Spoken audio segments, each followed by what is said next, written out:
Hello ලස්සන ළමයි. ඔයාලව මිනි vlog එකකට ආදරයෙන් සාදරයෙන් පිළිගන්නවා. ගොඩ කාලෙකින් ඔන්න මම ව්ලොග් එකක් අරන් ආවා.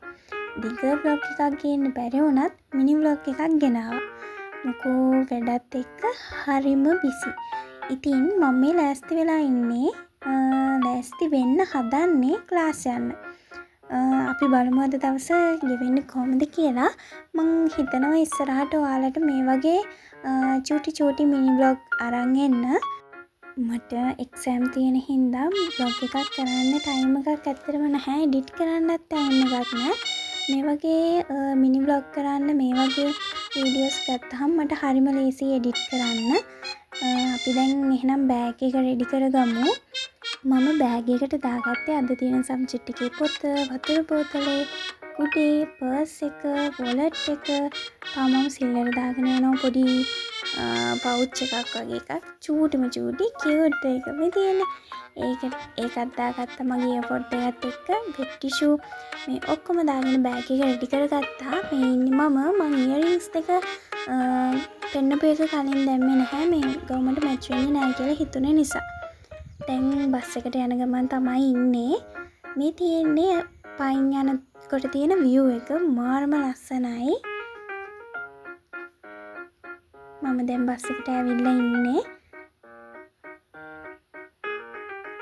මටම හිතා ගන්න බෑ මම මොනවද මේ අහක බලාගෙන කල්පනා කරන්න කියලා. බස් එකේ මිනිස්සුන්ගේ සද්දයි ඔක්කොම මම ඒවත් අහගෙන එළිය බලාගෙන ඉන්නවා.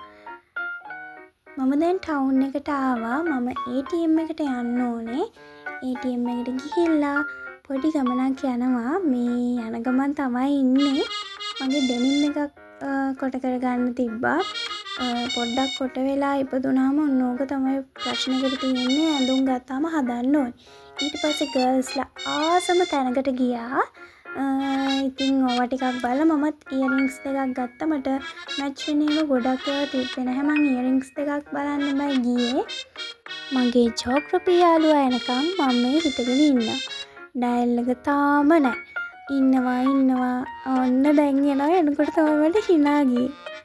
මෙන්න දැන් ක්ලාස් එකට ගිහින් ඉන්නේ. උඩට යන ගමන් තමයි ඉන්නේ.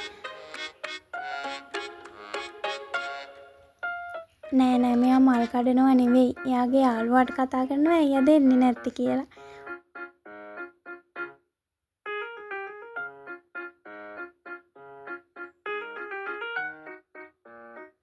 හරි ඕපේ බලන්නකෝ උපදූප කතා කර ඉන්න විදිය. මෙලෝ සිහියක් නැහැ. මම ක්ලාස් එකේ පොඩි වීඩියෝ එකක් ගත්තා. සර් ඔය හයිලයිට් කරන්න කියන මම ඒ ටික හයිලයිට් කරලා තිබ්බේ. දැන් ගෙදර යන ගමන් ඉන්නේ. තේ එකක් පීලා පොඩි රෙස්ට් එකක් ගන්නවා. එහෙනම් ඊළඟ බ්ලොග් එකකින් හම්බෙමු.